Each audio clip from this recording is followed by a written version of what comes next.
Are there adequate dollars for mental health? Medical services? For our unhoused that 40% of the police calls are responding to? Are they mental health workers to provide services to those individuals? No. The unhoused that they are stopping, arresting, and detaining for being poor and sleeping on a street? Is there adequate money in that budget for that?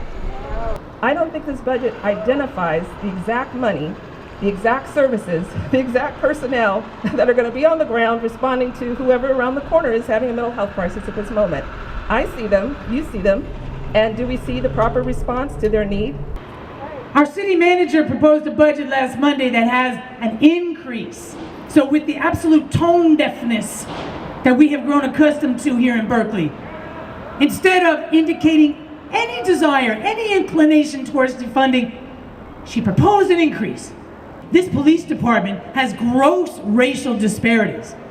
This police department is sent to respond. At least 35% of what they do is respond to mental health calls.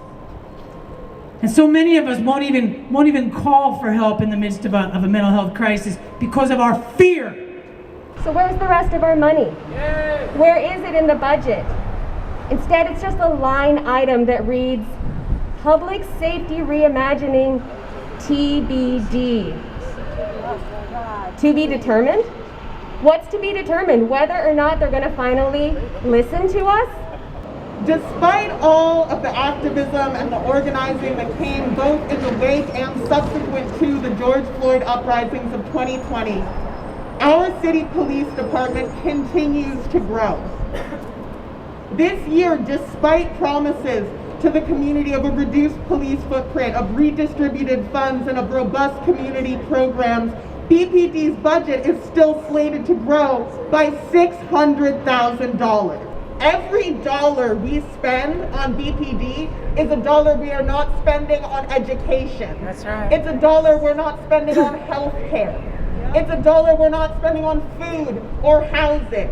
And it is a dollar that we are not spending on a specialized care unit to protect people like Vincent Bryant from getting shot through the mouth during mental health crises in this city. Increased policing is not the answer. There's no way to help a hurricane victim when the hurricane is still in full force.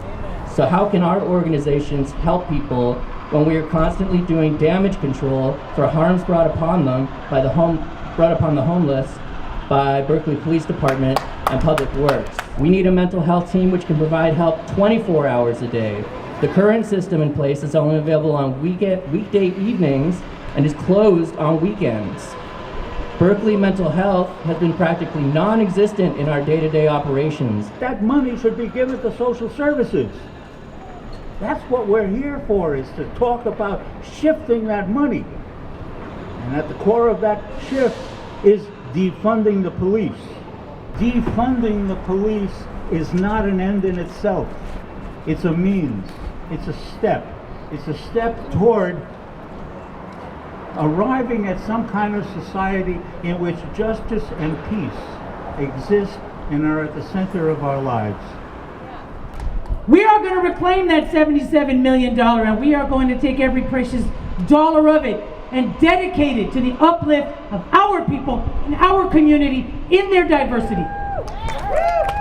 Whether it is a mental health issue, whether it is grinding poverty, whether it is drug addiction, we have the resources to support and to aid and to help. We have to dedicate ourselves. We have to raise the temperature of this.